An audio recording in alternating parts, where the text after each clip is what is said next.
Olá, eu sou a Érica, professora do Departamento de Pediatria da Faculdade de Medicina da Universidade Federal de Minas Gerais e preceptora da Residência de Pediatria do Hospital Infantil João Paulo II.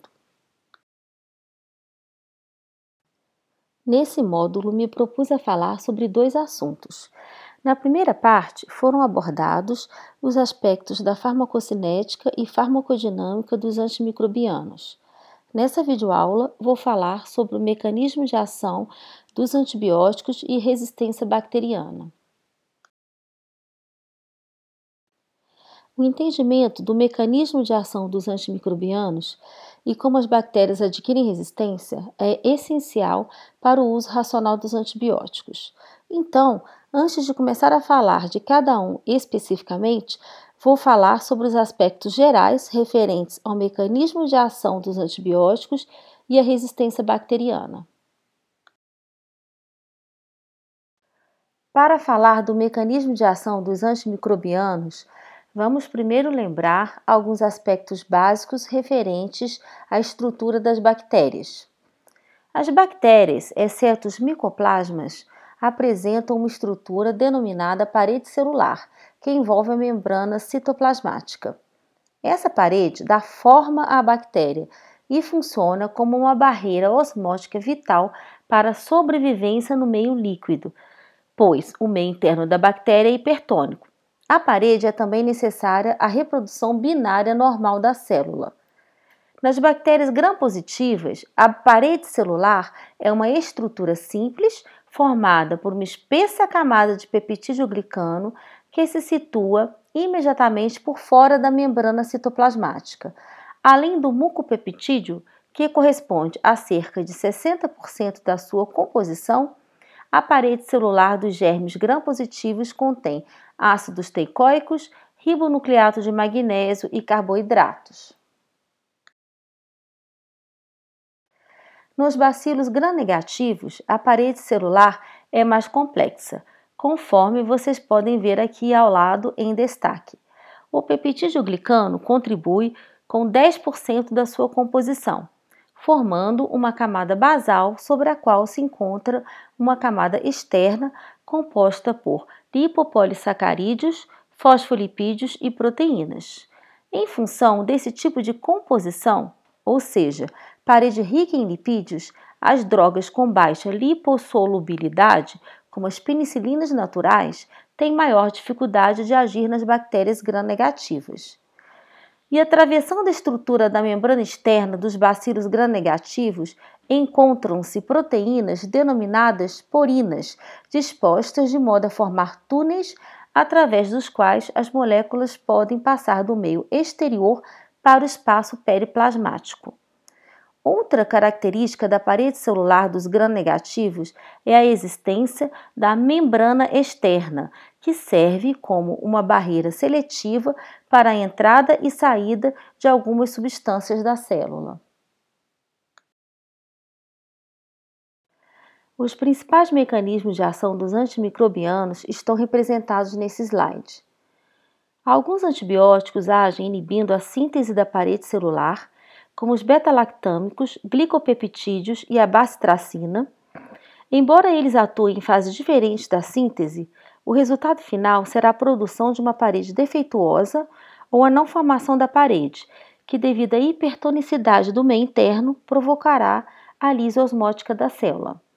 A ação se inicia a partir da ligação irreversível ao seu receptor de ação, ou seja, as proteínas ligadoras de penicilina, inibindo a sua ação.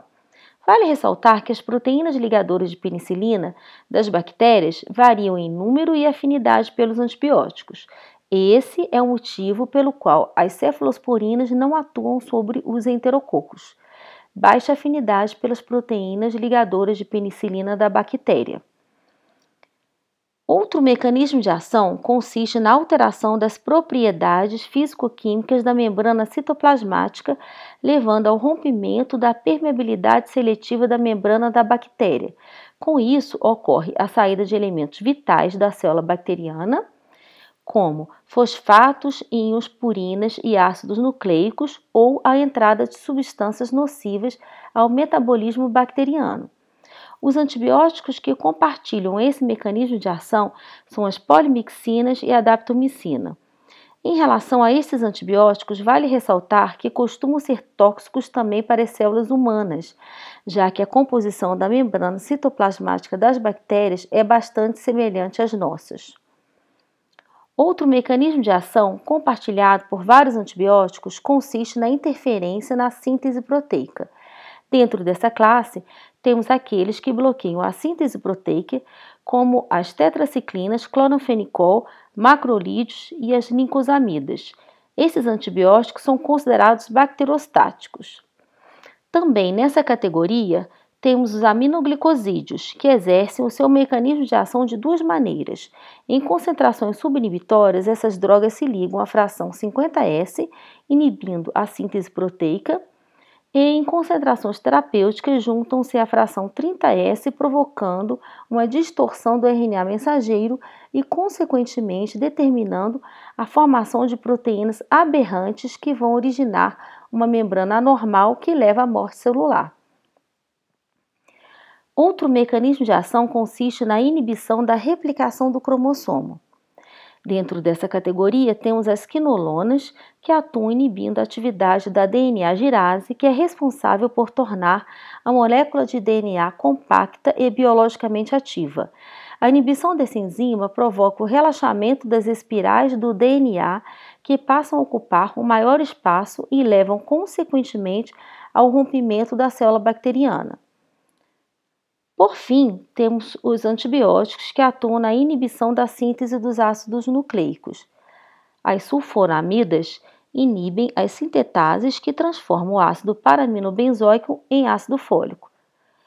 E a pirimetamina e trimetoprim inibem as redutases responsáveis pela redução do ácido fólico ao folínico, que é um componente essencial para a síntese das purinas que entram na formação dos ácidos nucleicos. Os antibióticos podem também ser classificados em bactericidas, quando provocam alterações incompatíveis com a sobrevida bacteriana, e bacterostáticos, quando inibem o crescimento e a reprodução bacteriana sem provocar sua morte imediata. Nesses casos, o efeito é reversível a partir da retirada da droga. Entretanto, o efeito bactericida ou bacterostático é relativo e está na dependência da concentração atingida pela droga no meio onde se situa o micro-organismo e da sensibilidade deste. Dentro do grupo de antibióticos considerados bactericidas estão aqueles que atuam na parede celular, na membrana celular ou no DNA bacteriano. Dentro do grupo de antibióticos considerados bacterostáticos estão a maioria das drogas que atuam inibindo a síntese de proteínas. Na maioria dos casos, essa distinção não é significativa em vivo. No entanto, deve-se preferir agentes bactericidas para o tratamento de infecções graves, como a endocardite e a meningite. Sabendo dos mecanismos de ação dos antibióticos, fica mais fácil entender os mecanismos de resistência bacteriana. Para iniciar o assunto, vale lembrar que as bactérias podem ter resistência natural, ou seja, intrínseca, já presentes em todas as amostras de determinada espécie, ou resistência adquirida, a partir de mutações no cromossomo ou aquisição por meio de transferência de uma bactéria para outra, que pode ocorrer por diversos mecanismos. Os padrões de resistência intrínsecos a determinados antibióticos já são sabidamente conhecidos para cada espécie bacteriana e não há necessidade de se testar ou reportar estes antimicrobianos. Um dos fatores de risco mais importantes para o desenvolvimento da resistência é a exposição repetida a concentrações de antimicrobianos abaixo do adequado, que exerce uma pressão seletiva sobre a população de bactérias sem erradicá-las. E as cepas mutantes, que possuem certo grau de resistência à droga, tendem a dominar a população. O mecanismo de transferência de resistência mais importante é o que ocorre através do plasmídio conjugativo, que é conhecido como resistência extracromossômica. É observado principalmente entre os bacilos gram-negativos, gonococo, bacteroides fragilis e enterococo. Esse tipo de resistência pode ser transferido entre bactérias da mesma espécie ou entre espécies e gêneros diferentes e até mesmo entre gram-negativos e gram-positivos. Atualmente, é o processo mais frequente de resistência bacteriana em hospitais. Agora vou falar dos mecanismos pelos quais as bactérias se tornam resistentes aos antibióticos. Existem 4 principais mecanismos de resistência bacteriana: produção de enzimas que inativam o antibiótico, modificação do alvo do antibiótico na bactéria, diminuição da captação do antibiótico pela expressão de bombas de efluxo ou interferência na entrada do antibiótico pela redução da permeabilidade da membrana celular. Desses, a inativação enzimática é o mecanismo de resistência mais frequente, podendo ser encontrado em bactérias gram-positivas e gram-negativas. Nas bactérias gram-positivas, a enzima é secretada no ambiente livre de células, enquanto nos gram-negativos, a maior parte da enzima é confinada no espaço periplasmático. Essas enzimas podem ser codificadas em cromossomos ou em sítios extracromossômicos, através de plasmídios, podendo ser produzidas de modo constitutivo ou ser induzido. Foram descritas numerosas beta-lactamases diferentes, porém existem 4 classes consideradas principais. Fiquem tranquilos que eu vou voltar nesse assunto nas próximas videoaulas referentes aos antibióticos específicos. Temos as penicilinases, produzidas pelos estafilococos, que inativam as penicilinas, e as beta-lactamases, produzidas pelo Haemophilus influenza, que inativam as aminopenicilinas.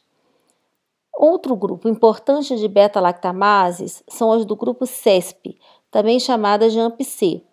São beta-lactamases cromossômico induzíveis, ou seja, a sua produção é induzida a partir da exposição das bactérias aos beta-lactâmicos. São encontradas principalmente nas espécies de Citrobacter freudii, Enterobacter cloacai, Serratia marcescens, Proteus e Morganella morgani. Essas beta-lactamases hidrolisam praticamente todos os antibióticos beta-lactâmicos, embora em graus variados.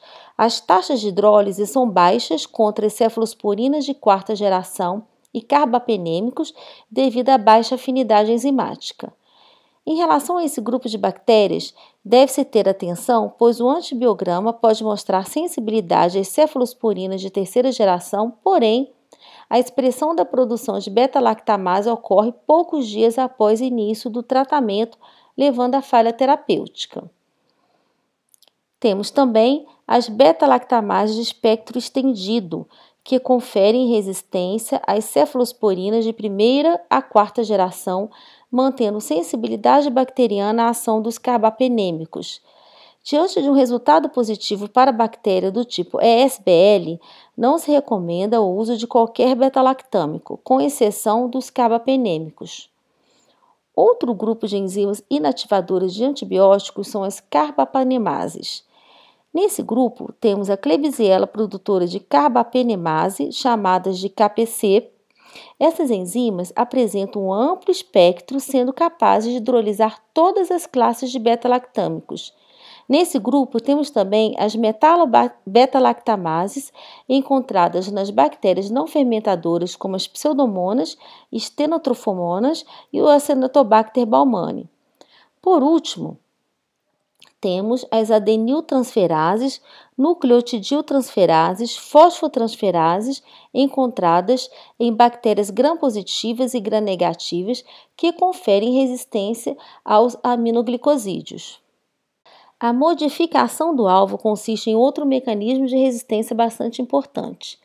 Esse tipo de mecanismo de resistência pode ocorrer por alteração do precursor da parede celular, como descrito em algumas cepas de Enterococcus faecium resistente à vancomicina. Entre os enterococos, o faecium é o que mais exibe esse tipo de resistência. Mais comumente ainda temos a resistência devido à alteração do número ou afinidade dos receptores dos antibióticos chamados de proteínas ligadoras de penicilina. Esse tipo de mecanismo ocorre entre as cepas de Streptococcus pneumoniae e Enterococcus resistentes às penicilinas e entre os Staphylococcus aureus resistentes à oxacilina. Outros tipos de resistência que se encaixam nessa categoria são as mutações no alvo das enzimas, onde os antibióticos vão atuar, ou modificações nas proteínas dos ribossomos, onde os antibióticos se ligam.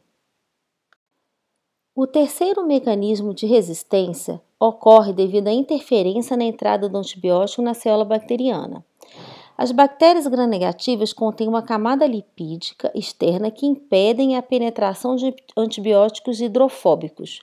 Porém, a passagem desses antibióticos é facilitada pela presença das porinas, que são pequenos canais nas paredes celulares das bactérias gram-negativas que permitem a passagem dessas moléculas. Mutações que levam à perda de porinas podem reduzir a penetração dos antibióticos e levar à resistência. Esse tipo de mecanismo ocorre em muitas bactérias gram-negativas, incluindo a Klebsiella, a Acinetobacter e Pseudomonas. Outro tipo de resistência que está incluída nessa categoria ocorre pelo espessamento da membrana. É o caso do Staphylococcus aureus com resistência intermediária à vancomicina. Quando exposto de forma prolongada à vancomicina, ele pode desenvolver uma parede mais espessa que requer concentrações mais altas do antibiótico para continuar inibindo o crescimento bacteriano. Por último, temos a resistência devido à codificação de bombas de efluxo que são capazes de bombear ativamente os antibióticos para fora da célula. Esse tipo de resistência tem sido descrito principalmente nas bactérias gram-negativas entéricas, mas também em alguns gram-positivos. Nas próximas videoaulas, eu vou falar de cada antibiótico de acordo com a classe e vou retomar alguns conceitos apresentados nessa aula. Muito obrigada!